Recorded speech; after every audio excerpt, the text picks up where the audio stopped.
Hello and ਸਤਿ ਸ਼੍ਰੀ ਅਕਾਲ ਜੀ ਸਭ ਨੂੰ। IPC ਦੇ YouTube ਚੈਨਲ ਉੱਤੇ ਤੁਹਾਡਾ ਬਹੁਤ-ਬਹੁਤ ਸਵਾਗਤ ਹੈ। Welcome to IPC institute. My name is Balraj Somal and I am the owner of IPC institute. ਇਸ ਲੈਕਚਰ ਰਿਗਾਰਡਿੰਗ ਇਸ ਕੋਰਸ ਰਿਗਾਰਡਿੰਗ ਤੁਹਾਨੂੰ ਕੋਈ ਵੀ ਇਨਫੋਰਮੇਸ਼ਨ ਜਾਂ ਕੁਐਰੀ ਚਾਹੀਦੀ ਹੈ ਤਾਂ ਤੁਸੀਂ ਦਿੱਤੇ ਗਏ ਨੰਬਰਸ ਦੇ ਉੱਤੇ ਕਾਲ ਜਾਂ ਮੈਸੇਜ ਕਰਕੇ ਇਨਫੋਰਮੇਸ਼ਨ ਜਾਂ ਕੁਐਰੀ ਲੈ ਸਕਦੇ ਹੋ। ਇਸ ਤਰੀਕੇ ਦੇ ਹੋਰ ਲੈਕਚਰ ਲੈਣ ਲਈ ਤੁਸੀਂ ਸਾਡਾ YouTube ਚੈਨਲ ਸਬਸਕ੍ਰਾਈਬ ਕਰੋ। YouTube ਤੋਂ ਇਲਾਵਾ ਤੁਸੀਂ ਸਾਨੂੰ ਫੇਸਬੁੱਕ, ਟੈਲੀਗ੍ਰਾਮ ਅਤੇ ਇੰਸਟਾਗ੍ਰਾਮ ਉੱਪਰ ਵੀ ਫੋਲੋ ਕਰ ਸਕਦੇ ਹੋ। ਇਹਨਾਂ ਸਭ ਦਾ ਲਿੰਕ ਤੁਹਾਨੂੰ ਡਿਸਕ੍ਰਿਪਸ਼ਨ ਦੇ ਵਿੱਚ ਮਿਲ ਜਾਏਗਾ। ਇੰਸਟਾਗ੍ਰਾਮ ਦੇ ਉੱਪਰ ਅਸੀਂ ਇੱਕ ਨਿਊ ਇਨੀਸ਼ੀਏਟਿਵ ਸਟਾਰਟ ਕੀਤਾ ਹੈ ਜਿਸ ਦੇ ਵਿੱਚ ਤੁਹਾਨੂੰ ਕਰੰਟ ਅਫੇਅਰ ਕਰਵਾਏ ਜਾ ਰਹੇ ਨੇ ਜੋ ਕਿ ਟ੍ਰਾਈਲੈਂਗੁਅਲ ਹੈ, ਇੰਗਲਿਸ਼, ਹਿੰਦੀ ਐਂਡ ਪੰਜਾਬੀ। ਤੁਸੀਂ ਜਿਸ ਵੀ ਲੈਂਗੁਏਜ ਦੇ ਵਿੱਚ ਕੰਫਰਟੇਬਲ ਹੋ ਤੁਸੀਂ ਕਰੰਟ ਅਫੇਅਰਸ ਕਰ ਸਕਦੇ ਹੋ। ਤਾਂ ਅੱਜ ਦੇ ਲੈਕਚਰ ਵਿੱਚ ਆਪਾਂ ਕਵਰ ਕਰਾਂਗੇ ਜੈਨਿਜ਼ਮ। ਲਾਸਟ ਲੈਕਚਰ ਵਿੱਚ ਆਪਾਂ ਨੇ ਕਵਰ ਕੀਤਾ ਸੀ ਬੁੱਧਿਜ਼ਮ, ਪਰ ਅੱਜ ਦੇ ਲੈਕਚਰ ਵਿੱਚ ਆਪਾਂ ਕਵਰ ਕਰਾਂਗੇ ਜੈਨਿਜ਼ਮ। ਜੈਨਿਜ਼ਮ ਬਾਰੇ ਇੱਕ ਇੰਟਰਸਟਿੰਗ ਫੈਕਟ ਤੁਹਾਨੂੰ ਦੱਸਦਾ ਕਿ ਆਪਾਂ ਜਦੋਂ ਵੀ ਪੜ੍ਹਦੇ ਹਾਂ ਤਾਂ ਬੁੱਧਿਜ਼ਮ ਪਹਿਲਾਂ ਪੜ੍ਹਦੇ ਹਾਂ, ਫਿਰ ਜੈਨਿਜ਼ਮ ਪੜ੍ਹਦੇ ਹਾਂ। ਪਰ ਅਗਰ ਕ੍ਰੋਨੋਲੋਜੀਕਲ ਆਰਡਰ ਦੇ ਵਿੱਚ ਦੇਖੀਏ ਤਾਂ ਜੈਨਿਜ਼ਮ ਇਜ਼ ਓਲਡਰ ਦੈਨ ਬੁੱਧਿਜ਼ਮ। ਹਾਂਜੀ, ਜੈਨਿਜ਼ਮ ਜ਼ਿਆਦਾ ਪੁਰਾਣਾ ਹੈ ਬੁੱਧ ਧਰਮ ਤੋਂ। ਕਿਵੇਂ, ਇਹ ਦੱਸਦਾ ਮੈਂ ਤੁਹਾਨੂੰ। ਤਾਂ ਦੇਖੋ, ਜੈਨ ਧਰਮ ਦਾ ਇਤਿਹਾਸ ਕੀ ਹੈ। ਜੈਨ ਧਰਮ ਬਾਰੇ ਜਿਹੜਾ ਆਮ ਬੱਚਿਆਂ ਨੂੰ ਪਤਾ ਹੈ, ਉਹਨਾਂ ਨੂੰ ਕੀ ਪੜ੍ਹਦੇ ਨੇ ਉਹ ਕਿ ਉਹ ਮਹਾਵੀਰ ਸਵਾਮੀ ਪੜ੍ਹਦੇ ਨੇ, ਮਹਾਵੀਰ ਸਵਾਮੀ। ਪਰ ਬੱਚਿਓ ਧਿਆਨ ਨਾਲ ਇੱਕ ਗੱਲ ਯਾਦ ਰੱਖਣੀ ਹੈ ਕਿ ਮਹਾਵੀਰ ਸਵਾਮੀ ਜੈਨ ਧਰਮ ਦੇ ਲਾਸਟ ਗੁਰੂ ਸੀਗੇ, ਲਾਸਟ ਤੀਰਥੰਕਰ। ਜਿਵੇਂ ਕਿ ਸਿੱਖ ਧਰਮ ਦੇ ਆਖਰੀ ਗੁਰੂ ਸੀਗੇ ਗੁਰੂ ਗੋਬਿੰਦ ਸਿੰਘ ਜੀ, ਉਵੇਂ ਹੀ ਜੈਨ ਧਰਮ ਦੇ ਆਖਰੀ ਗੁਰੂ ਸੀਗੇ ਮਹਾਵੀਰ ਸਵਾਮੀ। ਤਾਂ ਕੁਐਸਚਨ ਅਰਾਈਜ਼ ਹੁੰਦਾ ਹੈ ਪਹਿਲੇ ਕੌਣ ਸੀ ਅਤੇ ਪਹਿਲਾਂ ਕਿੰਨੇ ਸੀ। ਜਿਵੇਂ ਗੁਰੂ ਗੋਬਿੰਦ ਸਿੰਘ ਜੀ ਆਖਰੀ ਸੀਗੇ ਪਰ ਆਖਰੀ ਕਿੰਨਵੇਂ, 10ਵੇਂ ਗੁਰੂ ਸੀਗੇ, ਤਾਂ ਪਹਿਲਾਂ 9 ਗੁਰੂ ਹੋਏ ਨੇ। ਉਵੇਂ ਹੀ ਮਹਾਵੀਰ ਸਵਾਮੀ ਲਾਸਟ ਗੁਰੂ ਸੀ ਤਾਂ ਉਹਨਾਂ ਤੋਂ ਪਹਿਲਾਂ ਕਿੰਨੇ ਗੁਰੂ ਹੋਏ ਨੇ ਅਤੇ ਪਹਿਲਾਂ ਕੌਣ ਸੀ ਅਤੇ ਮਹਾਵੀਰ ਸਵਾਮੀ ਕਿੰਨਵੇਂ ਗੁਰੂ ਸੀ। ਤਾਂ 1 ਬਾਏ 1 ਕਰਕੇ ਆਪਾਂ ਪੜ੍ਹਦੇ ਹਾਂ। ਸਭ ਤੋਂ ਪਹਿਲਾਂ ਹੈ Jainism is more old than Buddhism. ਜੇ ਤੁਹਾਨੂੰ ਮੈਂ ਗੱਲ ਕਹੀ ਹੈ, ਜੈਨ ਧਰਮ ਬੁੱਧ ਧਰਮ ਨਾਲੋਂ ਜ਼ਿਆਦਾ ਪੁਰਾਣਾ ਹੈ। ਜੈਨਿਜ਼ਮ ਵਾਜ਼ ਫਾਊਂਡਡ ਬਾਏ ਰਿਸ਼ਵਨਾਥ। ਜੈਨ ਧਰਮ ਦੀ ਸਥਾਪਨਾ ਰਿਸ਼ਵਨਾਥ ਵੱਲੋਂ ਕੀਤੀ ਗਈ ਸੀ। ਦੇਰ ਵਰ 24 ਤੀਰਥੰਕਰਸ ਆਫ ਜੈਨਿਜ਼ਮ। ਜੈਨ ਧਰਮ ਦੇ 24 ਤੀਰਥੰਕਰ ਸਨ, ਮਤਲਬ ਕਿ ਜੈਨ ਧਰਮ ਦੇ ਟੋਟਲ 24 ਗੁਰੂ ਨੇ ਜੀ। ਤਾਂ ਟੋਟਲ 24 ਗੁਰੂ ਨੇ ਅਤੇ ਮਹਾਵੀਰ ਸਵਾਮੀ ਕਿੰਨਵੇਂ ਨੇ? ਮਹਾਵੀਰ ਸਵਾਮੀ 24th ਗੁਰੂ ਨੇ। ਯਾਨੀ ਕਿ ਮਹਾਵੀਰ ਸਵਾਮੀ ਤੋਂ ਬਾਅਦ ਜੈਨ ਧਰਮ ਦੇ ਵਿੱਚ ਜੋ ਦੇਹਧਾਰੀ ਗੁਰੂ ਸੀਗੇ ਉਹ ਖਤਮ ਹੋ ਗਏ, ਉਹਨਾਂ ਦੀਆਂ ਟੀਚਿੰਗਸ ਚੱਲੀਆਂ ਉਸ ਤੋਂ ਬਾਅਦ। ਤਾਂ 24 ਗੁਰੂ, 24 ਤੀਰਥੰਕਰ ਹੋਏ ਨੇ ਜੈਨ ਧਰਮ ਦੇ। ਉਹਨਾਂ ਵਿੱਚੋਂ ਸਭ ਤੋਂ ਪਹਿਲੇ ਸੀਗੇ ਰਿਸ਼ਵਨਾਥ। ਰਿਸ਼ਵਨਾਥ ਵਾਜ਼ ਦਾ first Tirthankara of Jainism. ਰਿਸ਼ਵਨਾਥ Jain ਧਰਮ ਦੇ ਪਹਿਲੇ ਤੀਰਥੰਕਰ ਸਨ। ਇਹ ਜਿੰਨੇ ਵੀ ਤੀਰਥੰਕਰ ਨੇ, ਆਲ ਤੀਰਥੰਕਰਸ, ਸਾਰੇ ਗੁਰੂ, ਦੇ ਵਰ ਪ੍ਰਿੰਸ ਆਫ ਦੇਅਰ ਕਲੈਨਸ। ਮਤਲਬ ਕਿ ਇਹ ਸਾਰੇ ਤੀਰਥੰਕਰ ਆਪਣੇ ਕਬੀਲੇ ਦੇ ਰਾਜਕੁਮਾਰ ਸਨ। ਤਾਂ ਮਤਲਬ ਕਿਸ ਜਾਤ ਨਾਲ ਸੰਬੰਧ ਰੱਖਦੇ ਸੀ? ਛਤਰੀਆ ਜਾਤ ਨਾਲ ਸੰਬੰਧ ਰੱਖਦੇ ਸੀ। ਅਤੇ ਇਸ ਸਭ ਦਾ ਆਪਾਂ ਜਾਣਕਾਰੀ, ਸਭ ਦੀ ਇਨਫੋਰਮੇਸ਼ਨ ਸਾਨੂੰ ਕਿੱਥੋਂ ਮਿਲਦੀ ਹੈ? ਰਿਗਵੇਦ ਦੇ ਵਿੱਚ। ਰਿਗਵੇਦ ਇਸ ਦੇ ਬਾਰੇ ਆਪਾਂ ਨੂੰ ਦੱਸਦਾ ਹੈ। ਆਲ ਵਰ ਛਤਰੀਆ ਬਾਏ ਕਾਸਟ। ਸਾਰੇ ਜਾਤ ਪੱਖੋਂ ਛਤਰੀ ਸਨ। ਰਿਸ਼ਵਨਾਥ ਐਂਡ ਅਰਿਸਤਨੇਮੀ। ਰਿਸ਼ਵਨਾਥ ਐਂਡ ਅਰਿਸਤਨੇਮੀ, ਇਹ ਦੋਨਾਂ ਦਾ ਜ਼ਿਕਰ ਆਉਂਦਾ ਹੈ ਰਿਗਵੇਦ ਦੇ ਵਿੱਚ। ਤਾਂ ਇਹ ਸਭ ਚੀਜ਼ਾਂ।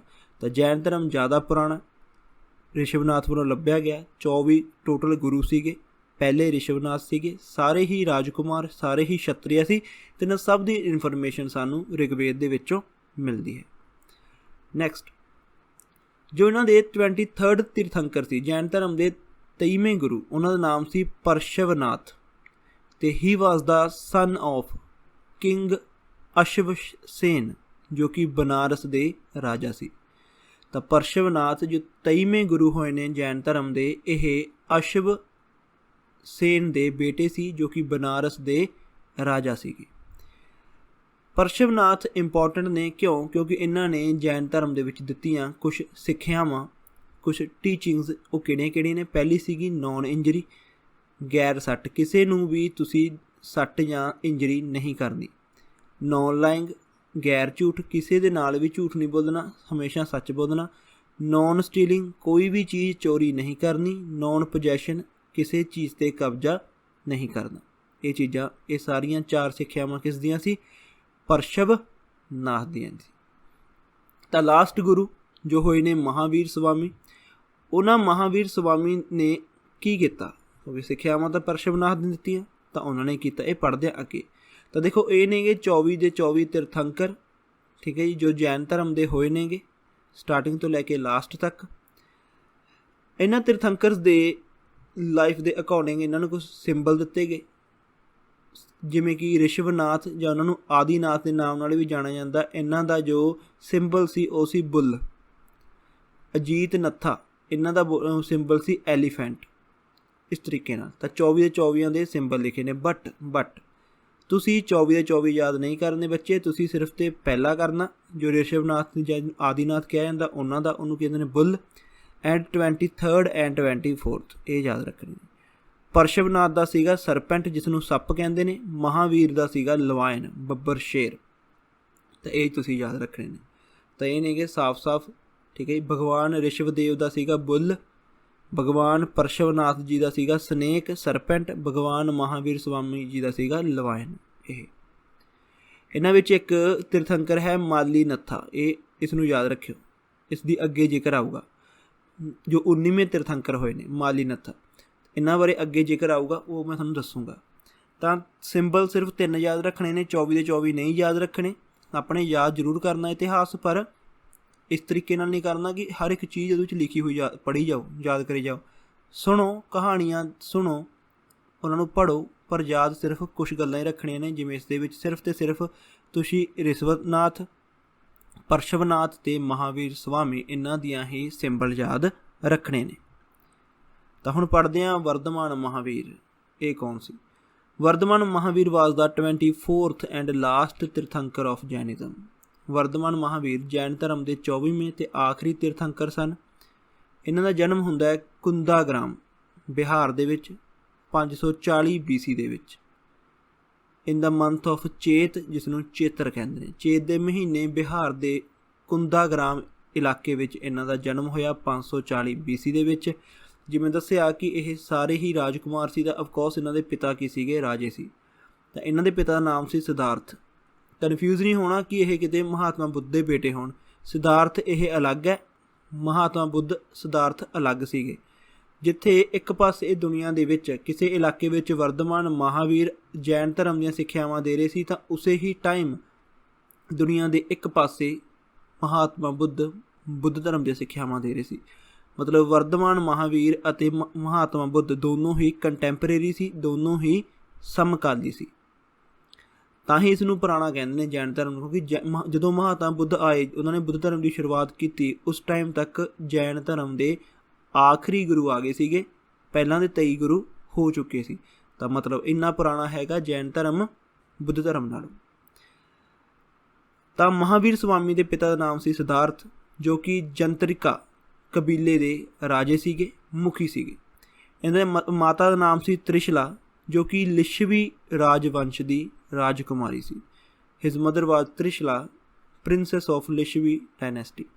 ਲਿਸ਼ਵੀ ਵੰਸ਼ ਦਾ ਜ਼ਿਕਰ ਅੱਗੇ ਗੁਪਤਾ ਵੰਸ਼ ਵਿੱਚ ਵੀ ਆਏਗਾ। ਲਿਸ਼ਵੀ ਵੰਸ਼ ਨਾਲ ਹੀ ਸੰਬੰਧ ਰੱਖਦੇ ਸੀ ਸਮੁੰਦਰ ਗੁਪਤ। ਕਿਵੇਂ? ਸਮੁੰਦਰ ਗੁਪਤ ਐਂਡ ਮਹਾਵੀਰ ਸਵਾਮੀ ਦੋਨਾਂ ਦਾ ਲਿਸ਼ਵੀ ਵੰਸ਼ ਦੇ ਨਾਲ ਇੱਕੋ ਜਿਹਾ ਸੰਬੰਧ ਹੈ। ਮਹਾਵੀਰ ਸਵਾਮੀ ਦੀ ਮੰਮੀ ਉਹ ਕਿੱਥੋਂ ਹੋਏ ਨੇ? ਲਿਸ਼ਵੀ ਵੰਸ਼ ਦੇ ਹੋਏ ਨੇ। ਮਤਲਬ ਇਹ ਕੀ ਹੋਏ? ਪੰਜਾਬੀ ਵਿੱਚ ਆਪਾਂ ਕਹਿੰਦੇ ਹਾਂ ਦੋਤੇ। ਇਹ ਲਿਸ਼ਵੀ ਵੰਸ਼ ਦੇ ਕੀ ਹੋਏ ਨੇ? ਦੋਤੇ ਨੇਗੇ ਵਰਧਮਾਨ ਮਹਾਵੀਰ। ਉਵੇਂ ਹੀ ਸਮੁੰਦਰ ਗੁਪਤ ਦੀ ਮਾਤਾ, ਸਮੁੰਦਰ ਗੁਪਤ ਦੀ ਮਦਰ, ਉਹ ਵੀ ਲਿਸ਼ਵੀ ਡਾਇਨੈਸਟੀ ਦੀ ਹੀ ਰਾਜਕੁਮਾਰੀ ਸੀ। ਤਾਂ ਸਮੁੰਦਰ ਗੁਪਤ ਵੀ ਕੀ ਸੀਗੇ? ਲਿਸ਼ਵੀ ਵੰਸ਼ ਦੇ ਦੋਤਰੇ ਸੀਗੇ, ਦੋਤੇ ਸੀ। ਤਾਂ ਇਹ ਕੁਐਸਚਨ ਆਉਂਦਾ ਵਰਧਮਾਨ ਮਹਾਵੀਰ ਐਂਡ ਸਮੁੰਦਰ ਗੁਪਤ ਇਹ ਦੋਨੋਂ ਹੀ ਲਿਸ਼ਵੀ ਵੰਸ਼ ਨਾਲ ਕਿਸ ਤਰੀਕੇ ਨਾਲ ਸੰਬੰਧਿਤ ਸੀ? ਤਾਂ ਦੋਨੋਂ ਹੀ ਲਿਸ਼ਵੀ ਵੰਸ਼ ਦੇ ਦੋਤੇ ਸੀਗੇ, ਠੀਕ ਹੈ ਜੀ, ਦੋਤਰੇ ਸੀਗੇ, ਗ੍ਰੈਂਡ ਸਨ ਕਹਿ ਸਕਦੇ ਹੋ। ਅੱਗੇ ਹੁੰਦਾ ਮਹਾਵੀਰ ਸਵਾਮੀ ਵੱਡੇ ਹੁੰਦੇ ਨੇ ਤਾਂ ਉਹਨਾਂ ਦੀ ਮੈਰਿਜ ਹੁੰਦੀ ਹੈ। ਤਾਂ ਇਹਨਾਂ ਦੀ ਵਾਈਫ ਦਾ ਨਾਮ ਸੀ ਯਸ਼ੋਦਾ। ਜਿਵੇਂ ਕਿ ਤੁਹਾਨੂੰ ਲਾਸਟ ਲੈਕਚਰ ਵਿੱਚ ਦੱਸਿਆ ਸੀ ਕਿ ਬੁੱਧ ਦੀ ਜੋ ਵਾਈਫ ਸੀ, ਸਿਧਾਰਥ ਦੀ ਜੋ ਵਾਈਫ ਸੀ, ਉਹਦਾ ਨਾਮ ਸੀ ਯਸ਼ੋਧਾਰਾ। ਮਹਾਵੀਰ ਸਵਾਮੀ ਦੀ ਵਾਈਫ ਦਾ ਨਾਮ ਹੈ ਯਸ਼ੋਦਾ। ਲਗਭਗ 30 ਸਾਲ ਇਹਨਾਂ ਨੇ ਆਪਣੀ ਜ਼ਿੰਦਗੀ ਦੇ ਜੋ ਸੀਗੇ ਵਿਆਹ ਹੋਣ ਤੋਂ ਬਾਅਦ ਲਾ ਲਓ ਇੱਕ ਤਰੀਕੇ ਨਾਲ, ਜ਼ਿੰਦਗੀ ਦੇ 30 ਸਾਲ ਤੱਕ ਇਹ ਆਪਣੀ ਪਤਨੀ ਨਾਲ ਰਹੇ ਨੇ। ਤਾਂ 30 ਸਾਲ ਦੀ ਜ਼ਿੰਦਗੀ ਵਿੱਚ ਜਾ ਕੇ ਇਹਨਾਂ ਨੇ ਕੀ ਕੀਤਾ ਸੀ? ਘਰ ਤਿਆਗਿਆ ਸੀ। 30 ਸਾਲ ਦੀ ਉਮਰ ਵਿੱਚ ਇਹਨਾਂ ਨੇ ਘਰ ਨੂੰ ਛੱਡਿਆ ਸੀ। ਜਿਵੇਂ ਸਿਧਾਰਥ ਨੇ 29 ਸਾਲ ਦੀ ਉਮਰ 'ਚ ਛੱਡਿਆ ਸੀ, ਇਹਨਾਂ ਨੇ 30 ਸਾਲ ਦੀ ਉਮਰ 'ਚ ਛੱਡਿਆ ਸੀ।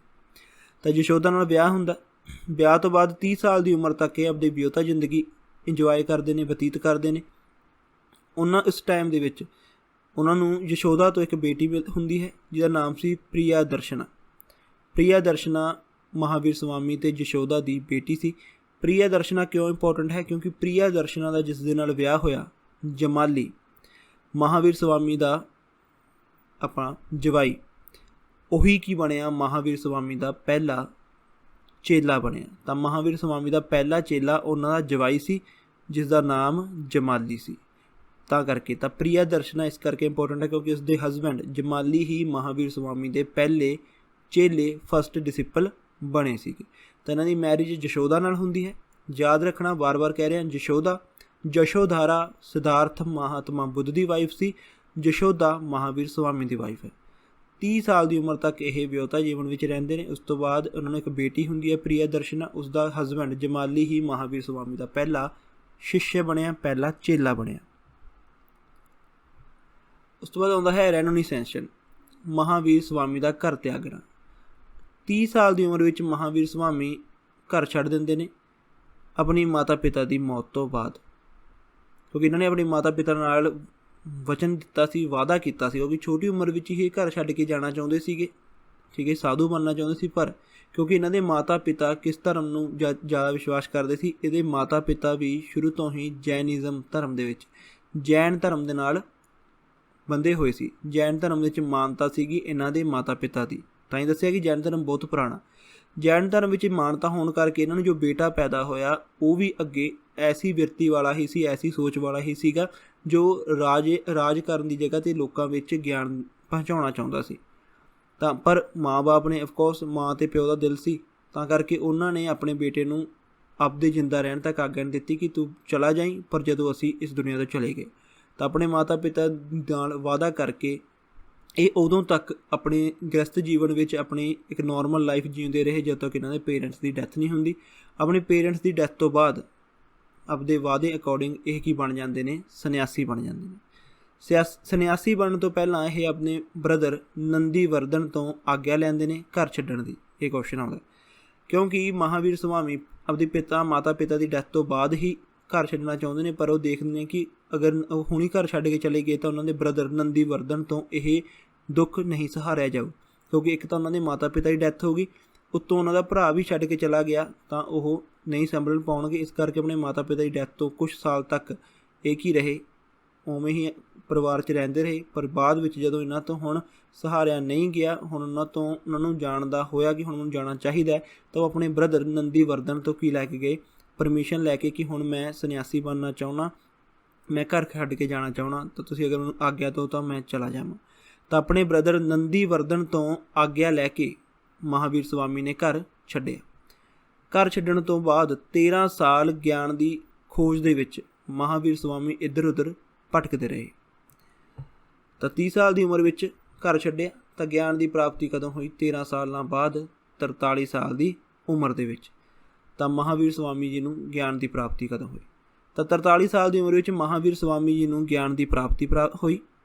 ਇਹ ਗਿਆਨ ਦੀ ਪ੍ਰਾਪਤੀ ਇਹਨਾਂ ਨੂੰ ਸਾਲ ਦੇ ਦਰਖਤ ਦੇ ਨੀਚੇ ਰਿਜੂ ਬਾਲਿਕਾ ਨਦੀ ਦੇ ਕੰਢੇ 'ਤੇ ਹੋਈ, ਅਤੇ ਜਗ੍ਹਾ ਸੀਗੀ ਜਰਿੰਬਿਕਾ ਗ੍ਰਾਮ। ਇਸ ਜਗ੍ਹਾ ਦੇ ਉੱਪਰ ਇੱਕ ਨਦੀ ਸੀ ਰਿਜੂ ਬਾਲਿਕਾ, ਉਸ ਦੇ ਕੰਢੇ 'ਤੇ ਸਾਲ ਦਰਖਤ ਦੇ ਹੇਠਾਂ ਇਹਨਾਂ ਨੂੰ ਗਿਆਨ ਦੀ ਪ੍ਰਾਪਤੀ ਹੁੰਦੀ ਹੈ। ਜਿਸ ਤਰੀਕੇ ਨਾਲ ਆਪਾਂ ਮਹਾਤਮਾ ਬੁੱਧ ਦੇ ਗਿਆਨ ਪ੍ਰਾਪਤੀ ਨੂੰ ਨਿਰਵਾਣ ਪੜ੍ਹਿਆ, ਉਵੇਂ ਹੀ ਮਹਾਵੀਰ ਸਵਾਮੀ ਨੂੰ ਜੋ ਗਿਆਨ ਪ੍ਰਾਪਤੀ ਹੋਈ ਉਸ ਨੂੰ ਕੈਵਲਿਆ ਦੇ ਨਾਮ ਨਾਲ ਜਾਣਿਆ ਜਾਂਦਾ ਹੈ। ਤਾਂ ਗਿਆਨ ਪ੍ਰਾਪਤੀ ਦੇ ਇਸ ਘਟਨਾ ਨੂੰ ਕੈਵਲਿਆ ਕਿਹਾ ਜਾਂਦਾ ਹੈ ਜੈਨ ਧਰਮ ਦੇ ਵਿੱਚ। ਮੋਸਟ ਇੰਪੋਰਟੈਂਟ ਹੈ ਇਹ ਜੀ। ਇਹ ਆਪਣੇ ਨਾਇਬ ਤਹਿਸੀਲਦਾਰ ਦਾ ਜਿਹੜਾ ਹੁਣ ਰੀਸੈਂਟ ਪੇਪਰ ਹੋਇਆ ਉਹਦੇ ਵਿੱਚ ਵੀ ਕੁਐਸਚਨ ਆਇਆ ਸੀ। ਉਸ ਤੋਂ ਬਾਅਦ ਹੁਣ ਗਿਆਨ ਪ੍ਰਾਪਤੀ ਤੋਂ ਬਾਅਦ ਪਹਿਲਾ ਉਪਦੇਸ਼ ਦੇਣਾ। ਤਾਂ first sermon of Mahavir Swami, ਕਹਿੰਦੇ ਨੇ ਕਿ ਮਹਾਵੀਰ ਸਵਾਮੀ ਨੇ ਆਪਣਾ first sermon, Mahavir Swami delivered his first sermon at ਵਿਤਲੰਚਲ ਪਰਬਤ ਉੱਪਰ ਦਿੱਤਾ ਸੀ, ਜੋ ਕਿ ਰਾਜਗਿਰ ਮਗਧ ਦੇ ਵਿੱਚ ਹੈ।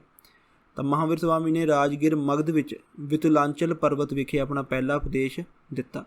ਇਸ ਪਹਿਲੇ ਉਪਦੇਸ਼ ਤੋਂ ਬਾਅਦ ਇਹਨਾਂ ਦਾ ਨਾਮ ਮਹਾਵੀਰ ਸਵਾਮੀ ਤੋਂ ਚੇਂਜ ਕਰਕੇ ਕੀ ਕਰਿਆ ਗਿਆ? ਜੈਨ ਰੱਖਿਆ ਗਿਆ, ਜਤਿੰਦਰ ਰੱਖਿਆ ਗਿਆ, ਅਤੇ ਇਹਨਾਂ ਨੂੰ ਉਪਾਧੀ ਦਿੱਤੀ ਗਈ ਮਹਾਵੀਰ ਦੀ। ਅਤੇ ਜੋ ਮਹਾਂਵੀਰ ਸਵਾਮੀ ਨੂੰ ਫੋਲੋ ਕਰਦੇ ਸੀ ਉਹਨਾਂ ਨੂੰ ਜੈਨੀ ਕਿਹਾ ਗਿਆ। ਇਸ ਦੇ ਨਾਲ ਹੀ ਇਹਨਾਂ ਨੂੰ ਟਾਈਟਲ ਦਿੱਤਾ ਗਿਆ ਅਰਿਹੰਤ ਦਾ, ਜਿਸ ਦਾ ਮਤਲਬ ਹੁੰਦਾ ਹੈ ਵਰਥੀ, ਯੋਗ। ਤਾਂ ਅਰਿਹੰਤ ਵੀ ਮਹਾਂਵੀਰ ਸਵਾਮੀ ਨੂੰ ਹੀ ਦਿੱਤਾ ਗਿਆ ਇੱਕ ਨਾਮ ਹੈ। ਨੈਕਸਟ, ਜਿੰਨੇ ਵੀ ਜੈਨ ਸਾਹਿਤ ਨੇ ਜਾਂ ਜੈਨ ਦਸਤਾਵੇਜ਼ ਨੇ ਉਹ ਦੱਸਦੇ ਨੇ ਕਿ ਜੋ ਮਹਾਂਵੀਰ ਸਵਾਮੀ ਨੇ ਆਪਣਾ ਪਹਿਲਾ ਸਰਮਨ ਦਿੱਤਾ ਵਿਤਲਾਂਚਲ ਪਰਬਤ ਦੇ ਉੱਪਰ, ਉਹ ਪਹਿਲਾ ਸਰਮਨ ਇਹਨਾਂ ਨੇ ਦਿੱਤਾ ਸੀ ਆਪਣੇ 11 ਡਿਸਿਪਲਸ ਨੂੰ, 11 ਵਿਦਿਆਰਥੀਆਂ ਨੂੰ, ਜੋ ਕਿ ਅਸਲ ਵਿੱਚ ਕੀ ਸੀਗੇ 11 ਬ੍ਰਾਹਮਣ। ਤਾਂ 11 ਬ੍ਰਾਹਮਣਾਂ ਨੂੰ ਇਹਨਾਂ ਨੇ ਆਪਣਾ ਪਹਿਲਾ ਉਪਦੇਸ਼ ਦਿੱਤਾ, ਜਿਨ੍ਹਾਂ ਨੂੰ ਟ੍ਰੈਡੀਸ਼ਨਲੀ ਕਿਸ ਨਾਮ ਨਾਲ ਜਾਣਿਆ ਜਾਂਦਾ ਹੈ 11 ਗੰਧਾਰਸ। ਤਾਂ 11 ਗੰਧਾਰਾਂ ਦੇ ਨਾਮ ਨਾਲ ਜਾਣਿਆ ਜਾਂਦਾ ਹੈ ਉਹਨਾਂ 11 ਬ੍ਰਾਹਮਣਾਂ ਨੂੰ, ਜਿਨ੍ਹਾਂ ਨੇ ਮਹਾਂਵੀਰ ਸਵਾਮੀ ਤੋਂ ਉਹਨਾਂ ਦਾ ਪਹਿਲਾ ਉਪਦੇਸ਼ ਲਿਆ। ਤਾਂ ਮਹਾਂਵੀਰ ਸਵਾਮੀ ਨੇ ਵਿਤਲਾਂਚਲ ਪਰਬਤ ਰਾਜਗੀਰ ਮਗਧ ਵਿੱਚ 11 ਬ੍ਰਾਹਮਣਾਂ ਨੂੰ ਆਪਣਾ ਪਹਿਲਾ ਉਪਦੇਸ਼ ਦਿੱਤਾ। ਇਹਨਾਂ 11 ਬ੍ਰਾਹਮਣਾਂ ਦਾ ਜੋ ਮੇਨ ਆਗੂ ਸੀ, ਲੀਡਰ ਸੀ, ਉਹ ਸੀ ਇੰਦਰਾਭੂਤੀ ਗੌਤਮ। ਇੰਦਰਭੂਤੀ ਗੌਤਮ ਇਹਨਾਂ ਦਾ ਮੇਨ ਲੀਡਰ ਸੀ। ਅਤੇ ਜਿਸ ਭਾਸ਼ਾ ਵਿੱਚ ਮਹਾਂਵੀਰ ਸਵਾਮੀ ਉਪਦੇਸ਼ ਦਿੰਦੇ ਸੀ ਉਹ ਭਾਸ਼ਾ ਸੀ ਅਰਧ ਮਗਧੀ। ਅਰਧ ਮਗਧੀ ਵਿੱਚ ਮਹਾਂਵੀਰ ਸਵਾਮੀ ਆਪਣਾ ਉਪਦੇਸ਼ ਜਾਂ ਟੀਚਿੰਗਸ ਦਿੰਦੇ ਸੀਗੇ। ਅੱਗੇ ਆਉਂਦਾ ਹੈ ਡੈਥ ਆਫ ਮਹਾਂਵੀਰ ਸਵਾਮੀ। ਮਹਾਂਵੀਰ ਸਵਾਮੀ ਜੀ ਦੀ ਮੌਤ। ਮਹਾਂਵੀਰ ਸਵਾਮੀ ਦੀ ਮੌਤ ਹੁੰਦੀ ਹੈ 72 ਸਾਲ ਦੀ ਉਮਰ ਦੇ ਵਿੱਚ, 468 BC ਦੇ ਵਿੱਚ। ਜਗ੍ਹਾ ਸੀਗੀ ਪਾਵਾ, ਪਟਨਾ ਦੇ ਕੋਲ। ਅਤੇ ਮਹਾਂਵੀਰ ਸਵਾਮੀ ਦੀ ਮੌਤ ਦੀ ਘਟਨਾ ਨੂੰ ਕਿਹਾ ਜਾਂਦਾ ਹੈ ਨਿਰਵਾਣ। ਮਹਾਂਵੀਰ ਸਵਾਮੀ ਦੀ ਮੌਤ ਦੀ ਘਟਨਾ ਨੂੰ ਕਿਸ ਨਾਮ ਨਾਲ ਜਾਣਦੇ ਨੇ? ਨਿਰਵਾਣ ਦੀ ਨਾਮ ਨਾਲ ਜਾਣਿਆ ਜਾਂਦਾ ਹੈ। ਤਾਂ ਬੁੱਧ ਧਰਮ ਦੇ ਵਿੱਚ ਨਿਰਵਾਣ ਗਿਆਨ ਪ੍ਰਾਪਤੀ ਨੂੰ ਕਹਿੰਦੇ ਨੇ। ਜਿਹੜੇ ਜੈਨ ਧਰਮ ਹੈ ਉਸ ਵਿੱਚ ਨਿਰਵਾਣ ਡੈਥ ਨੂੰ ਕਹਿੰਦੇ ਨੇ। ਇਹ ਅੱਗੇ ਦੱਸੂਗਾ ਕਿਵੇਂ। ਅੱਗੇ ਆਉਂਦੇ ਨੇ ਟੀਚਿੰਗਸ ਆਫ ਮਹਾਂਵੀਰ ਸਵਾਮੀ। ਮਹਾਂਵੀਰ ਸਵਾਮੀ ਦੀਆਂ ਸਿੱਖਿਆਵਾਂ। ਮਹਾਂਵੀਰ ਸਵਾਮੀ ਦੀਆਂ ਸਿੱਖਿਆਵਾਂ ਸੇਮ ਨੇਗੀਆਂ ਜਿਵੇਂ ਕਿ ਪਰਸ਼ਵਨਾਥ ਨੇ ਦਿੱਤੀਆਂ ਸੀ, ਬਟ ਉਹਦੇ ਵਿੱਚ ਸਿਰਫ ਇੱਕ ਸਿੱਖਿਆ ਜੋ ਮਹਾਂਵੀਰ ਸਵਾਮੀ ਨੇ ਐਡ ਕੀਤੀ, non injury, non lying, non stealing, non possession. ਕਿਸੇ ਨੂੰ ਦੁੱਖ ਜਾਂ ਸੱਟ ਨਹੀਂ ਪਹੁੰਚਾਉਣੀ, ਝੂਠ ਨਹੀਂ ਬੋਲਣਾ, ਚੋਰੀ ਨਹੀਂ ਕਰਨੀ, ਕਿਸੇ 'ਤੇ ਕਬਜ਼ਾ ਨਹੀਂ ਕਰਨਾ। ਇਹ ਸਾਰੀਆਂ ਕਿਹਦੀਆਂ ਨੇਗੀਆਂ? ਇਹ ਸਾਰੀਆਂ ਦੀ ਸਾਰੀਆਂ ਪਰਸ਼ਵਨਾਥ ਦੀਆਂ ਨੇ। ਤਾਂ ਮਹਾਂਵੀਰ ਸਵਾਮੀ ਨੇ ਇੱਕ ਹੀ ਇਹਦੇ ਵਿੱਚ ਐਡ ਕਰੀ ਬ੍ਰਹਮਚਾਰਿਆ। ਤਾਂ ਬ੍ਰਹਮਚਾਰਿਆ ਜੋ ਸਿੱਖਿਆ ਜੋ ਜੈਨ ਧਰਮ ਵਿੱਚ ਐਡ ਹੋਈ ਉਹ ਐਡ ਕੀਤੀ ਗਈ ਮਹਾਂਵੀਰ ਸਵਾਮੀ ਦੇ ਤਰਫੋਂ। ਤਾਂ ਮਹਾਂਵੀਰ ਸਵਾਮੀ ਦੀ ਐਡ ਕਰੀ ਗਈ ਸਿੱਖਿਆ ਕਿਹੜੀ ਸੀ? ਬ੍ਰਹਮਚਾਰੀ ਸੀਗਾ। ਅੱਗੇ ਆਉਂਦੇ ਨੇ ਜੈਨ ਧਰਮ ਦੇ ਤ੍ਰਿਰਤਨ। In Jainism, there are 3 ratans that are known as Triratans. Jain ਧਰਮ ਵਿੱਚ ਵਿਸ਼ਵਾਸ ਕੀਤਾ ਜਾਂਦਾ, it is believed that these 3 ratans are the way to the nirvana. ਇਹ 3 ਰਤਨ ਨੇ ਜਿਨ੍ਹਾਂ ਦੇ ਜ਼ਰੀਏ ਤੁਸੀਂ ਨਿਰਵਾਣ ਹਾਸਿਲ ਕਰ ਸਕਦੇ ਹੋ। ਨਿਰਵਾਣ ਹਾਸਿਲ ਕਰਨ ਦਾ ਰਸਤਾ ਇਹ 3 ਰਤਨ ਨੇ। ਤਾਂ 3 ਰਤਨ ਕਿਹੜੇ ਨੇ? ਇਹਨਾਂ ਨੂੰ ਤੁਸੀਂ KFC ਦੇ ਨਾਮ ਨਾਲ ਜਾਣ ਸਕਦੇ ਹੋ। Right knowledge, right faith, right conduct. ਸਹੀ ਗਿਆਨ, ਸਹੀ ਵਿਸ਼ਵਾਸ, ਸਹੀ ਆਚਰਣ। ਇਹ 3 ਰਸਤੇ ਨੇਗੇ ਜਿਨ੍ਹਾਂ ਦੇ ਉੱਪਰ ਤੁਸੀਂ ਆਪਣਾ ਜੀਵਨ ਬਸਰ ਕਰਕੇ ਜਾਂ ਚੱਲ ਕੇ ਨਿਰਵਾਣ ਹਾਸਿਲ ਕਰ ਸਕਦੇ ਹੋ। ਅੱਗੇ ਆਉਂਦਾ ਜੀ ਡਿਵਾਈਡੇਸ਼ਨ ਆਫ ਜੈਨਿਜ਼ਮ। ਜੈਨ ਧਰਮ ਦੀ ਵੰਡ। ਮਹਾਂਵੀਰ ਸਵਾਮੀ ਦੀ ਡੈਥ ਤੋਂ ਬਾਅਦ ਜੈਨ ਧਰਮ 2 ਹਿੱਸਿਆਂ ਵਿੱਚ, 2 ਸੰਪਰਦਾਵਾਂ ਦੇ ਵਿੱਚ ਵੰਡਿਆ ਗਿਆ। ਇੱਕ ਸੀ ਦਿਗੰਬਰਸ, ਇੱਕ ਸੀ ਸਪਤੰਬਰਸ। ਦਿਗੰਬਰ ਸੀਗੇ ਜੋ ਕਿ ਆਲਵੇਜ਼ ਨੇਕਡ ਰਹਿੰਦੇ ਸੀ, ਜੋ ਕਿ ਨਗਨ ਰਹਿੰਦੇ ਸੀ, ਅਤੇ ਉਹ ਮੰਨਦੇ ਸੀ ਕਿ ਜੋ ਆਸਮਾਨ ਹੈ ਉਹੀ ਸਾਡੇ ਕੱਪੜੇ ਨੇ। ਅਤੇ ਇਹਨਾਂ ਦਾ ਲੀਡਰ ਦਾ ਨਾਮ ਸੀ ਬੱਦਰ ਬਾਹੂ। ਇੱਕ ਹੋਏ ਨੇ ਸਪਤੰਬਰਸ। ਸਪਤੰਬਰਸ ਜੋ ਨੇ ਵਾਈਟ ਕੱਪੜੇ ਪਾਉਂਦੇ ਸੀ। ਅਤੇ ਸਤੁਲਭਦਰਾ ਇਹਨਾਂ ਦਾ ਮੁਖੀ ਹੋਇਆ, ਆਗੂ ਹੋਇਆ। ਤਾਂ 2 ਦੇ ਵਿੱਚ ਵੰਡਿਆ ਗਿਆ ਜੈਨ ਧਰਮ, ਦਿਗੰਬਰ ਅਤੇ ਸਪਤੰਬਰ। ਮੇਨ ਕਾਮਨ ਜਿਹੜੇ ਨੇ ਉਹ ਆਪਾਂ ਨੂੰ ਸਪਤੰਬਰ ਹੀ ਦੇਖਣ ਨੂੰ ਮਿਲਦੇ ਨੇ, ਜਿਨ੍ਹਾਂ ਨੇ ਚਿੱਟੇ ਕੱਪੜੇ ਪਾਏ ਹੁੰਦੇ ਨੇ, ਮੂੰਹ ਦੇ ਉੱਪਰ ਇੱਕ ਚਿੱਟੀ ਪੱਟੀ ਲਾਈ ਹੁੰਦੀ ਹੈ, ਉਹ ਸਾਰੇ ਕੀ ਨੇ? ਸਪਤੰਬਰ ਹੀ ਨੇ। ਅਤੇ ਇਸ ਨੂੰ ਸਟਾਰਟ ਕਰਨ ਵਾਲੇ ਸੀਗੇ ਸਤੁਲਭਦਰਾ, ਅਤੇ ਦਿਗੰਬਰ ਨੂੰ ਸਟਾਰਟ ਕਰਨ ਵਾਲੇ ਸੀ ਬੱਦਰ ਬਾਹੂ। ਨੈਕਸਟ ਦੇਖੋ ਜੀ, ਹੁਣ ਕੀ ਡਿਫਰੈਂਸ ਹੈ ਦਿਗੰਬਰ ਅਤੇ ਸਪਤੰਬਰ ਵਿੱਚ। ਦਿਗੰਬਰ ਬਿਲੀਵ ਕਰਦੇ ਸੀ, ਦਿਗੰਬਰ ਵਿਸ਼ਵਾਸ ਕਰਦੇ ਸੀ ਕਿ ਜੋ ਔਰਤਾਂ ਨੇ, ਵੂਮੈਨ ਕੈਨੋਟ ਅਟੇਨ ਇਲਾਈਟਮੈਂਟ ਇਨ ਸੇਮ ਬਰਥ। ਦਿਗੰਬਰ ਕਹਿੰਦੇ ਸੀ ਕਿ ਜੋ ਔਰਤਾਂ ਨੇ ਉਹ ਉਹਨਾਂ ਦੇ ਉਸੇ ਹੀ ਜਨਮ ਵਿੱਚ ਗਿਆਨ ਪ੍ਰਾਪਤੀ ਨਹੀਂ ਕਰ ਸਕਦੀਆਂ, ਉਹਨਾਂ ਨੂੰ ਗਿਆਨ ਪ੍ਰਾਪਤੀ ਲਈ ਇੱਕ ਹੋਰ ਜਨਮ ਲੈਣਾ ਪਏਗਾ। ਪਰ ਸਪਤੰਬਰ ਇਸ ਚੀਜ਼ 'ਚ ਬਿਲੀਵ ਨਹੀਂ ਕਰਦੇ ਸੀ। ਉਹ ਕਹਿੰਦੇ ਸੀ ਕਿ ਔਰਤਾਂ ਵੀ ਗਿਆਨ ਪ੍ਰਾਪਤ ਕਰ ਸਕਦੀਆਂ ਨੇ। ਤੇ ਉਹਨਾਂ ਦਾ ਮੰਨਣਾ ਸੀ, ਹੁਣ ਮੈਂ ਤੁਹਾਨੂੰ ਪਿੱਛੇ ਦੱਸਿਆ ਸੀ ਮੱਲੀ ਨੱਥਾ 19ਵੇਂ ਤੀਰਥੰਕਰ ਜੋ ਹੋਏ ਨੇ, ਠੀਕ ਹੈ ਜੀ, 19ਵੇਂ ਤੀਰਥੰਕਰ ਸਤੰਬਰ ਮੰਨਦੇ ਸੀ ਕਿ ਜੋ ਮੱਲੀ ਨੱਥਾ ਸੀ ਉਹ ਐਕਚੁਅਲ ਦੇ ਵਿੱਚ ਕੀ ਸੀ, ਇੱਕ ਔਰਤ ਸੀ। ਤਾਂ ਦਿਗੰਬਰ ਕੀ ਕਹਿੰਦੇ ਕਿ ਔਰਤਾਂ ਤਾਂ ਇਸ ਜਨਮ ਦੇ ਵਿੱਚ ਗਿਆਨ ਪ੍ਰਾਪਤ ਨਹੀਂ ਕਰ ਸਕਦੀਆਂ, ਉਹਨਾਂ ਨੂੰ ਅਗਲਾ ਜਨਮ ਲੈਣਾ ਪਏਗਾ। ਬਟ ਸਤੰਬਰ ਕਹਿੰਦੇ ਕਿ ਔਰਤਾਂ ਗਿਆਨ ਦੀ ਪ੍ਰਾਪਤੀ ਕਰ ਸਕਦੀਆਂ ਨੇ, ਅਤੇ ਮੱਲੀ ਨੱਥਾ ਜੋ ਨੇ ਉਹ ਅਸਲ ਦੇ ਵਿੱਚ ਇੱਕ ਔਰਤ ਹੀ ਸੀ। ਉਸ ਤੋਂ ਬਾਅਦ ਦਿਗੰਬਰ ਕਹਿੰਦੇ ਕਿ ਮਹਾਵੀਰ ਸਵਾਮੀ ਦਾ ਕਦੇ ਵਿਆਹ ਹੋਇਆ ਹੀ ਨਹੀਂ, ਉਹ ਅਣਵਿਆਹੁਤਾ ਸੀ, ਉਹਨਾਂ ਨੇ ਕਦੇ ਵਿਆਹ ਕਰਾਇਆ ਨਹੀਂ, ਤਾਂ ਹੀ ਉਹਨਾਂ ਨੇ ਬ੍ਰਹਮਚਾਰੀ ਐਡ ਕੀਤਾ। ਸਤੰਬਰ ਕਹਿੰਦੇ ਸੀਗੇ ਕਿ ਨਹੀਂ, ਮਹਾਵੀਰ ਸਵਾਮੀ ਦਾ ਵਿਆਹ ਹੋਇਆ ਅਤੇ ਉਹਨਾਂ ਦੀ ਇੱਕ ਬੇਟੀ ਵੀ ਸੀ। ਇਹ ਡਿਫਰੈਂਸਿਸ ਆ ਗਏ ਸੀਗੇ ਜੈਨ ਧਰਮ ਦੇ ਵਿੱਚ। ਉਸ ਤੋਂ ਬਾਅਦ ਹੁੰਦਾ ਜੀ ਜੈਨ ਧਰਮ ਦਾ ਸਾਹਿਤ, Jain literature. Mahavir's teachings were methodically compiled by his followers into many texts। Mahavir ਦੇ ਉਪਦੇਸ਼ਾਂ ਨੂੰ ਉਹਨਾਂ ਦੇ ਅਨੁਆਈਆਂ ਦੁਆਰਾ ਬਹੁਤ ਸਾਰੇ ਗ੍ਰੰਥਾਂ ਵਿੱਚ ਵਿਧੀਪੂਰਵਕ ਸੰਕਲਿਤ ਕੀਤਾ ਗਿਆ, ਲਿਖਿਆ ਗਿਆ। ਅਤੇ ਜਿਹੜੇ ਇਹ ਟੈਕਸਟ ਕੰਪਾਈਲ ਕਰਕੇ ਬਣਾਏ ਗਏ ਉਹਨਾਂ ਨੂੰ ਕਿਹਾ ਜਾਂਦਾ ਹੈ ਅਗਮਸ। ਤਾਂ ਅਗਮਸ ਕੀ ਨੇ? Sacred books of Jain religion, Jain ਧਰਮ ਦੀਆਂ ਪਵਿੱਤਰ ਪੁਸਤਕਾਂ। ਇਹਨਾਂ ਸਾਰੀਆਂ ਹੀ ਗ੍ਰੰਥਾਂ, ਦਸਤਾਵੇਜ਼ਾਂ ਦਾ ਜਿਹੜੀ ਮੇਨ ਲੈਂਗੁਏਜ ਹੈ ਉਹ ਹੈ ਪ੍ਰਾਕ੍ਰਿਤ। ਤਾਂ ਇਹ ਸਾਰੀਆਂ ਬੁੱਕਸ, ਇਹ ਸਾਰੇ ਦਸਤਾਵੇਜ਼ ਕਿਸ ਭਾਸ਼ਾ 'ਚ ਲਿਖੇ ਗਏ ਨੇ? ਪ੍ਰਾਕ੍ਰਿਤ ਭਾਸ਼ਾ ਵਿੱਚ ਲਿਖੇ ਗਏ ਨੇ। ਪੁੱਛਿਆ ਜਾਵੇ ਜੈਨ ਧਰਮ ਕਿਸ ਭਾਸ਼ਾ 'ਚ ਲਿਖਿਆ ਗਿਆ? ਪ੍ਰਾਕ੍ਰਿਤ ਭਾਸ਼ਾ ਵਿੱਚ ਲਿਖਿਆ ਗਿਆ। ਅਤੇ ਇਹਨਾਂ ਨੂੰ ਕਿਸ ਨਾਮ ਨਾਲ ਜਾਣਿਆ ਜਾਂਦਾ? ਅਗਮ। ਅਤੇ ਅਗਮ ਦੋ ਦੇ ਵਿੱਚ ਡਿਵਾਈਡਡ ਨੇ, ਅਨਅਗਮਸ ਅਤੇ ਅਨਬਾਹਯ ਅਗਮਸ। ਅਨਅਗਮ ਐਂਡ ਅਨਬਾਹਯ ਅਗਮ ਦੇ ਵਿੱਚ ਅਗਮ ਇਹ ਡਿਵਾਈਡ ਕੀਤੇ ਗਏ। ਨੈਕਸਟ ਆਉਂਦੀਆਂ ਨੇ ਜੈਨ ਧਰਮ ਦੀਆਂ ਕੌਂਸਲਸ ਸੀਗੇ, ਜੋ ਜੈਨ ਧਰਮ ਦੀਆਂ ਸਭਾ ਹੋਈਆਂ, ਕੌਂਸਲਸ ਆਫ ਜੈਨਿਜ਼ਮ। ਜੈਨ ਧਰਮ ਦੀਆਂ ਸਿਰਫ 2 ਕੌਂਸਲਸ ਨੇ, there R only 2 Jain councils, ਜੋ ਕਿ ਪਿਛਲੇ ਸਮਿਆਂ ਦੇ ਵਿੱਚ, ਠੀਕ ਹੈ ਜੀ, ਅਤੀਤ ਦੇ ਵਿੱਚ ਔਰਗਨਾਈਜ਼ ਕੀਤੀਆਂ ਗਈਆਂ। 2 ਕਿਹੜੀਆਂ ਨੇ? ਇੱਕ ਹੈਗੀ ਹੈ ਪਹਿਲੀ ਹੋਈ ਸੀ 3 ਸਦੀ ਈਸਾ ਪੂਰਵ ਵਿੱਚ, ਈਸਾ ਪੂਰਵ ਤੋਂ 3 ਸਦੀ ਪਹਿਲਾਂ। ਇਹ ਪਾਟਲੀਪੁੱਤਰ ਵਿੱਚ ਹੋਈ ਅਤੇ ਇਸ ਨੂੰ ਤੁਲਭਦਰਾ ਨੇ ਕੀਤਾ ਸੀਗਾ। ਦੂਸਰੀ ਹੋਈ ਸੀਗੀ 5ਵੀਂ ਸਦੀ ਦੇ ਵਿੱਚ, 5ਵੀਂ ਈਸਵੀ ਦੇ ਵਿੱਚ, ਜੋ ਬੱਲਵੀ ਗੁਜਰਾਤ ਵਿੱਚ ਹੋਈ, ਅਤੇ ਇਸ ਨੂੰ ਦੇਵਰਗਨੀ ਨੇ ਕੀਤਾ ਸੀ। ਦੇਵਰਿਦਗਨੀ ਦੁਆਰਾ ਇਹ ਦੂਸਰੀ ਔਰਗਨਾਈਜ਼ਡ ਕੀਤੀ ਗਈ ਅਤੇ ਪਹਿਲੀ ਤੁਲਭਦਰਾ ਵੱਲੋਂ ਔਰਗਨਾਈਜ਼ਡ ਕੀਤੀ ਗਈ। ਹੁਣ ਆਉਂਦਾ ਹੀ ਡਿਫਰੈਂਸ ਬਿਟਵੀਨ ਜੈਨਿਜ਼ਮ ਐਂਡ ਬੁੱਧਿਜ਼ਮ। ਬੁੱਧ ਧਰਮ ਅਤੇ ਜੈਨ ਧਰਮ ਦੇ ਵਿੱਚ ਕੀ ਫ਼ਰਕ ਹੈ? ਬੁੱਧ ਧਰਮ ਅਤੇ ਜੈਨ ਧਰਮ ਵਿੱਚ ਫ਼ਰਕ ਦੇਖੋ। ਪਹਿਲਾ ਹੈਗਾ ਡਿਫਰੈਂਸ ਰਿਗਾਰਡਿੰਗ ਕੰਸੈਪਸ਼ਨ ਆਫ ਮੋਕਸ। ਮੋਕਸ਼ ਦਾ ਜੋ ਕੰਸੈਪਟ ਹੈ ਉਹਦੇ ਵਿੱਚ ਹੀ ਦੋਨਾਂ ਵਿੱਚ ਡਿਫਰੈਂਸ ਹੈ। ਕਿਵੇਂ? According to Buddhism, a man attain moksha when he ends all the desire. Buddh ਧਰਮ ਦੇ ਅਕੋਰਡਿੰਗ ਇੱਕ ਬੰਦਾ ਮੋਕਸ਼ ਉਦੋਂ ਪ੍ਰਾਪਤ ਕਰ ਸਕਦਾ ਜਦੋਂ ਉਸਨੇ ਆਪਣੀਆਂ ਸਾਰੀਆਂ ਇੱਛਾਵਾਂ ਨੂੰ ਖਤਮ ਕਰਤਾ, ਅਤੇ ਉਹ ਇਸ ਮੋਕਸ਼ ਨੂੰ ਇਸ ਦੁਨੀਆ ਵਿੱਚ ਜਿਉਂਦੇ ਜੀ ਹੀ ਕੀ ਕਰ ਸਕਦਾ? ਅਟੇਨ ਕਰ ਸਕਦਾ, ਹਾਸਿਲ ਕਰ ਸਕਦਾ। ਬੁੱਧ ਧਰਮ ਕਹਿੰਦਾ, ਬੁੱਧ ਧਰਮ ਕੀ ਕਹਿੰਦਾ ਹੈ ਕਿ ਕੋਈ ਵੀ ਜੀਵਤ ਬੰਦਾ, ਯਾਨੀ ਕਿ ਜਿਹੜਾ ਕਿ ਜਿਉਂਦਾ ਹੈ, ਉਹ ਵੀ ਮੋਕਸ਼ ਦੀ ਪ੍ਰਾਪਤੀ ਕਰ ਸਕਦਾ। ਕਿਸ ਤਰੀਕੇ ਨਾਲ? ਆਪਣੀਆਂ ਸਾਰੀਆਂ ਇੱਛਾਵਾਂ ਉੱਪਰ ਕੰਟਰੋਲ ਕਰਕੇ ਜਾਂ ਉਹਨਾਂ ਨੂੰ ਖਤਮ ਕਰਕੇ। ਬਟ ਜੈਨਿਜ਼ਮ ਕਹਿੰਦਾ, ਜੈਨ ਧਰਮ ਕਹਿੰਦੇ ਕਿ ਮੋਕਸ਼ ਐਵੇਂ ਨਹੀਂ ਮਿਲਦਾ। ਮੋਕਸ਼ ਲਈ ਤੁਹਾਨੂੰ ਕੀ ਹੋਣਾ ਪਏਗਾ? ਮਰਨਾ ਪਏਗਾ।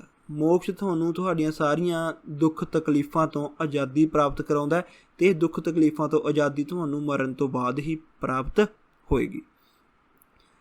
ਹੁਣ ਦੋਨਾਂ ਦੇ ਅਕੋਰਡਿੰਗ ਮੋਕਸ਼ ਦਾ ਮਤਲਬ ਹੀ ਅਲੱਗ-ਅਲੱਗ ਹੈ। ਬੁੱਧ ਮੰਨਦੇ ਨੇ ਕਿ ਤੁਸੀਂ ਮੋਕਸ਼ ਅਟੇਨ ਕਰ ਸਕਦੇ ਹੋ। ਜੋ ਬੁੱਧ ਧਰਮ ਦੇ ਵਿੱਚ ਸੰਘ ਨੇ, ਸੰਘ ਕੀ ਸੀ? ਜੋ ਉਹਨਾਂ ਵਿੱਚ ਮੌਂਕ ਜਾਂ ਨਨ ਰਹਿ ਰਹੇ ਨੇ, ਉਹਨਾਂ ਦੇ ਲਈ ਜੋ ਵੀ ਔਰਡਰਸ ਨੇ, ਉਹਨਾਂ ਨੂੰ ਅਗਰ ਤੁਸੀਂ ਫੋਲੋ ਕਰਦੇ ਹੋ। ਬੁੱਧ ਧਰਮ ਦੇ ਵਿੱਚ ਜੋ ਸੰਘ ਨੇ, ਜੋ ਮੌਂਕਸ ਐਂਡ ਨਨ ਔਰਡਰਸ ਫੋਲੋ ਕਰਦੇ ਨੇ, ਅਗਰ ਤੁਸੀਂ ਵੀ ਉਵੇਂ ਹੀ ਜੀਵਨ ਬਸਰ ਕਰੋਗੇ ਤਾਂ ਤੁਸੀਂ ਮੋਕਸ਼ ਨੂੰ ਅਟੇਨ ਕਰ ਸਕਦੇ ਹੋ। ਅਤੇ ਬੁੱਧ ਧਰਮ ਵਾਲੇ ਆਪਣੇ ਆਪ ਨੂੰ ਦੁੱਖ ਤਕਲੀਫ ਦੇਣ 'ਤੇ ਬਿਲਕੁਲ ਖਿਲਾਫ ਸੀਗੇ ਕਿ ਤੁਸੀਂ ਆਪਣੇ ਆਪ ਨੂੰ ਦੁੱਖ ਦਿੰਦੇ ਹੋ, ਭੁੱਖੇ ਰਹਿੰਦੇ ਹੋ, ਵਰਤ ਰੱਖਦੇ ਹੋ, ਬਹੁਤ ਕੁਛ ਕਰਦੇ ਹੋ। ਇਹਨਾਂ ਚੀਜ਼ਾਂ ਨਾਲ ਤੁਸੀਂ ਮੋਕਸ਼ ਪ੍ਰਾਪਤ ਨਹੀਂ ਕਰ ਸਕਦੇ। ਮੋਕਸ਼ ਪ੍ਰਾਪਤ ਕਰਨ ਦਾ ਸਿੰਪਲ ਜਿਹਾ ਸਾਧਨ ਹੈ ਕਿ ਜੋ ਬੁੱਧ ਧਰਮ ਵਿੱਚ ਸੰਘ ਨੇ, ਉਹਨਾਂ ਦੇ ਭਿਕਸ਼ੂ ਜਾਂ ਉਹਨਾਂ ਦੇ ਨਨਸ ਜਿਵੇਂ ਜੀਵਨ ਬਤੀਤ ਕਰਦੇ ਨੇ ਉਵੇਂ ਬਤੀਤ ਕਰੋ, ਆਪਣੀਆਂ ਇੱਛਾਵਾਂ ਨੂੰ ਅੰਤ ਕਰੋ, ਤੁਸੀਂ ਮੋਕਸ਼ ਅਟੇਨ ਕਰ ਲਓਗੇ। ਪਰ ਜੈਨ ਧਰਮ ਵਾਲੇ ਕੀ ਕਹਿੰਦੇ ਸੀ ਕਿ ਜਦੋਂ ਤੱਕ ਤੁਸੀਂ ਵਰਤ ਜਾਂ ਆਪਣੇ ਆਪ ਨੂੰ ਕਠਿਨ ਤੋਂ ਕਠਿਨ, ਠੀਕ ਹੈ ਜੀ, ਤਕਲੀਫ ਨਹੀਂ ਦਿੰਦੇ, ਤੁਸੀਂ ਮੋਕਸ਼ ਪ੍ਰਾਪਤ ਨਹੀਂ ਕਰ ਸਕਦੇ। ਦੋਨੋਂ ਹੀ ਅਹਿੰਸਾ ਵਿੱਚ ਵਿਸ਼ਵਾਸ ਰੱਖਦੇ ਸੀ, ਕਿਸੇ ਨੂੰ ਮਾਰਨਾ ਨਹੀਂ। ਬਟ ਜੈਨ ਧਰਮ ਦਾ ਇਹ ਜੋ ਕੰਸੈਪਟ ਸੀ ਉਹ ਜ਼ਿਆਦਾ ਹੀ ਕਠੋਰ ਸੀ। ਤਾਂ ਹੀ ਜੈਨ ਧਰਮ ਦੇ ਵਿੱਚ ਜੋ ਸਤੰਬਰ ਨੇ ਉਹ ਮੂੰਹ ਦੇ ਉੱਤੇ ਕੱਪੜਾ ਬੰਨ੍ਹ ਕੇ ਰੱਖਦੇ ਨੇ ਕਿ ਜੋ ਹਵਾ ਦੇ ਨਾਲ ਸਾਹ ਲੈਂਦੇ ਨੇ ਉਹਦੇ ਵਿੱਚ ਜੋ ਬੈਕਟੀਰੀਆ ਵਗੈਰਾ ਵੀ ਨੇ ਉਹ ਵੀ ਅੰਦਰ ਸਾਹ ਨਾਲ ਨਾ ਜਾ ਕੇ ਮਰ ਨਾ ਜਾਣ, ਤਾਂ ਹੀ ਉਹ ਨੰਗੇ ਪੈਰੀ ਰਹਿੰਦੇ ਨੇ ਕਿ ਕੀੜੇ ਮਕੌੜੇ ਨਾ ਮਰ ਜਾਣ। ਪਰ ਬੁੱਧ ਧਰਮ ਵਾਲੇ ਇੰਨਾ ਜ਼ਿਆਦਾ ਕਠੋਰ, ਇੰਨੇ ਜ਼ਿਆਦਾ ਸਟ੍ਰਿਕ ਨਹੀਂ ਸੀ। ਸੋਲ, ਆਤਮਾ।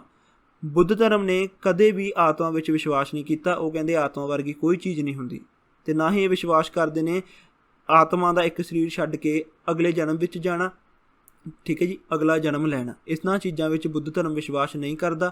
ਪਰ ਜੈਨ ਧਰਮ ਦਾ ਮੰਨਣਾ ਹੈ ਕਿ ਆਤਮਾ ਹੁੰਦੀ ਹੈ ਅਤੇ ਆਤਮਾ ਹਰ ਇੱਕ ਇਨਸਾਨ ਦੇ ਵਿੱਚ ਹੈ ਜੋ ਅੱਗੇ ਜਾ ਕੇ ਅਗਲਾ ਜਨਮ ਲੈਂਦੀ ਹੈ। ਤਾਂ ਇਹ ਸਭ ਡਿਫਰੈਂਸ ਸੀਗੇ ਬੁੱਧ ਧਰਮ ਅਤੇ ਜੈਨ ਧਰਮ ਦੇ ਵਿਚਕਾਰ। ਅੱਗੇ ਆਉਂਦੇ ਨੇ ਕੁਛ ਫੈਕਟ ਨੇਗੇ, ਕੁਛ ਤੱਥ ਨੇਗੇ ਜੈਨ ਧਰਮ ਦੇ ਬਾਰੇ। ਜਿਵੇਂ ਜੈਨ ਧਰਮ ਚੰਦਰਗੁਪਤ ਮੌਰਿਆ ਦੇ ਟਾਈਮ ਆਪਣੇ ਸਭ ਤੋਂ ਸਿਖਰ ਦੇ ਉੱਪਰ ਸੀ, ਹਾਈਐਸਟ ਪੀਕ ਦੇ ਉੱਪਰ ਸੀ। ਜੈਨ ਧਰਮ ਨੂੰ ਚੰਦਰਗੁਪਤ ਮੌਰਿਆ ਤੋਂ ਇਲਾਵਾ ਬਿੰਬੀਸਾਰ, ਉਦੈਨ, ਚੇਤਕ ਅਤੇ ਖਰਵੇਲਾ ਇਹਨਾਂ ਨੇ ਕੀ ਕੀਤਾ, ਪੈਟਰੋਨਾਈਜ਼ਡ ਕੀਤਾ, ਸਰਪ੍ਰਸਤੀ ਦਿੱਤੀ ਆਪਣੇ ਰਾਜ ਦੇ ਵਿੱਚ। ਜੈਨ ਧਰਮ ਦਾ ਜੋ ਲਿਟਰੇਚਰ ਹੈ ਉਹ ਅਰਧ ਮਗਧੀ ਅਤੇ ਪ੍ਰਾਕ੍ਰਿਤ ਲਿਪੀਆਂ ਦੇ ਵਿੱਚ ਜਾਂ ਉਪਭਾਸ਼ਾ ਵਿੱਚ ਲਿਖਿਆ ਗਿਆ ਹੈ। ਜੈਨ ਧਰਮ ਦੇ ਇਨਫਲੂਐਂਸ ਕਰਕੇ ਹੀ, ਜੈਨ ਧਰਮ ਦੇ ਪ੍ਰਭਾਵ ਕਰਕੇ ਹੀ ਬਹੁਤ ਸਾਰੀਆਂ ਖੇਤਰੀ ਭਾਸ਼ਾਵਾਂ ਵੀ ਉੱਭਰ ਕੇ ਸਾਹਮਣੇ ਆਈਆਂ, ਜਿਵੇਂ ਕਿ ਮਰਾਠੀ, ਗੁਜਰਾਤੀ, ਰਾਜਸਥਾਨੀ, ਕੰਨੜ ਅਤੇ ਪੰਜਾਬੀ। ਇਹ ਸਾਰੀਆਂ ਭਾਸ਼ਾ ਪ੍ਰਾਕ੍ਰਿਤ ਜਾਂ ਸੁਰਸੇਨੀ ਭਾਸ਼ਾ ਵਿੱਚੋਂ ਹੀ ਲਈਆਂ ਗਈਆਂ ਨੇ। ਚੰਦਰਗੁਪਤ ਮੌਰਿਆ ਨੂੰ ਜੈਨ ਧਰਮ ਅਪਣਾਉਣ ਵਾਲਾ, ਜਿਸਨੇ ਜੈਨ ਧਰਮ ਅਪਣਵਾਇਆ, ਉਹ ਕੌਣ ਸੀ? ਬਦਰਬਾਹੂ। ਬਦਰਬਾਹੂ ਉਹੀ ਮੌਂਕ ਸੀ ਜਿਸਨੇ ਚੰਦਰਗੁਪਤ ਮੌਰਿਆ ਨੂੰ ਜੈਨ ਧਰਮ ਅਡੋਪਟ ਕਰਵਾਇਆ। ਚੰਦਰਗੁਪਤ ਦੀ ਮੌਤ ਵੀ ਹੌਲੀ ਹੌਲੀ ਭੁੱਖੇ ਰਹਿ ਕੇ ਹੁੰਦੀ ਹੈ, ਤਾਂ ਜੈਨ ਧਰਮ ਦੇ ਅੰਤਰਗਤ ਉਸਨੇ ਸਲੋ ਸਟਾਰਵੇਸ਼ਨ ਨੂੰ ਅਪਣਾਇਆ, ਹੌਲੀ ਹੌਲੀ ਭੁੱਖਾ ਰਹਿ ਕੇ ਉਹ ਮਰਿਆ। ਤਾਂ ਚੰਦਰਗੁਪਤ, ਤਾਂ ਯਾਦ ਰੱਖਿਓ ਚੰਦਰਗੁਪਤ ਰਾਜਾ ਸੀ ਜਿਸ ਦੇ ਟਾਈਮ 'ਤੇ ਆਪਣਾ ਜੈਨ ਧਰਮ ਸਭ ਤੋਂ ਜ਼ਿਆਦਾ ਡਿਵੈਲਪ ਹੋਇਆ ਸੀ, ਸਭ ਤੋਂ ਜ਼ਿਆਦਾ ਹਾਈ ਪੀਕ 'ਤੇ ਸੀ। ਸਭ ਤੋਂ ਇੰਪੋਰਟੈਂਟ ਜੈਨ ਧਰਮ ਦੇ ਬਾਰੇ ਇਸ ਦੇ ਉੱਤੇ ਕੁਐਸਚਨ ਆਉਂਦਾ ਹੈ ਦਿਲਵਾਰਾ ਮੰਦਰ। ਦਿਲਵਾਰਾ ਮੰਦਰ ਮਾਊਂਟ ਅਬੂ ਰਾਜਸਥਾਨ ਦੇ ਵਿੱਚ ਸਥਿਤ ਨੇ। ਇਸ ਨੂੰ ਚਲੁਕਿਆ ਡਾਇਨੈਸਟੀ ਦੇ ਰਾਜਾ ਭੀਮਾ ਵਨ, ਉਸਦੇ ਮੰਤਰੀ ਵਿਮਲ ਸ਼ਾਹ ਵੱਲੋਂ ਬਣਵਾਇਆ ਗਿਆ ਸੀ। ਤਾਂ ਪੁੱਛਿਆ ਜਾਂਦਾ ਦਿਲਵਾਰਾ ਮੰਦਰ ਕਿਹਨਾਂ ਵੱਲੋਂ ਬਣਵਾਇਆ ਗਿਆ, ਤਾਂ ਤੁਹਾਡਾ ਆਨਸਰ ਆਊਗਾ ਇਹ ਚਲੁਕਿਆ ਰਾਜਪੂਤਾਂ ਵੱਲੋਂ ਬਣਾਇਆ ਗਿਆ। ਅਤੇ ਇਸ ਨੂੰ ਡਿਜ਼ਾਈਨ ਕੀਤਾ ਗਿਆ ਵਾਸਤੂਪਾਲ ਤੇਜਪਾਲ ਵੱਲੋਂ। ਵਾਸਤੂਪਾਲ ਤੇਜਪਾਲ ਨੇ ਇਸ ਨੂੰ ਡਿਜ਼ਾਈਨ ਕੀਤਾ ਸੀ। ਤਾਂ ਇਸ ਦੇ ਨਾਲ ਹੀ ਆਪਣਾ ਇਹ ਲੈਕਚਰ ਵੀ ਕੰਪਲੀਟ ਹੁੰਦਾ ਹੈ। ਆਈ ਹੋਪ ਤੁਹਾਨੂੰ ਇਹ ਲੈਕਚਰ ਪਸੰਦ ਆਇਆ ਹੋਵੇਗਾ। ਤਾਂ ਨੈਕਸਟ ਲੈਕਚਰ ਵਿੱਚ, ਇਹਦੇ ਵਿੱਚ ਹੁਣ ਆਪਣੇ ਜੈਨ ਧਰਮ ਅਤੇ ਬੁੱਧ ਧਰਮ ਦੋਨੇ ਕੰਪਲੀਟ ਹੋ ਗਏ ਜੀ। ਨੈਕਸਟ ਲੈਕਚਰ ਦੇ ਵਿੱਚ ਆਪਾਂ ਸ਼ੁਰੂ ਕਰਾਂਗੇ ਆਪਣੀਆਂ ਮਹਾਜਨਪਦਸ, ਠੀਕ ਹੈ ਜੀ। ਮਹਾਜਨਪਦ ਦੇ ਵਿੱਚ ਆਪਾਂ ਪੜ੍ਹਾਂਗੇ ਸਾਰੀਆਂ 16 ਮਹਾਜਨਪਦ। 16 ਮਹਾਜਨਪਦ ਤੋਂ ਬਾਅਦ ਜਿਹੜੀਆਂ ਆਪਣੇ ਮਗਧ ਅੰਪਾਇਰ ਵਗੈਰਾ ਸ਼ੁਰੂ ਹੋਇਆ ਉਹ ਆਪਾਂ ਸ਼ੁਰੂ ਕਰਾਂਗੇ, ਜਿਹਦੇ ਵਿੱਚ ਆਪਾਂ ਹਰਿਆਂਕਾ ਵੰਸ਼ ਹੋ ਗਿਆ, ਮੌਰਿਆ ਵੰਸ਼ ਹੋ ਗਿਆ, ਇਹ ਸਾਰੇ ਵੰਸ਼ ਪੜ੍ਹਾਂਗੇ। ਤਾਂ ਮਿਲਦੇ ਹਾਂ ਨੈਕਸਟ ਲੈਕਚਰ ਵਿੱਚ। ਤਦ ਤੱਕ ਰੱਬ ਰਾਖਾ, ਆਪਣਾ ਧਿਆਨ ਰੱਖਿਓ। ਥੈਂਕ ਯੂ ਜੀ।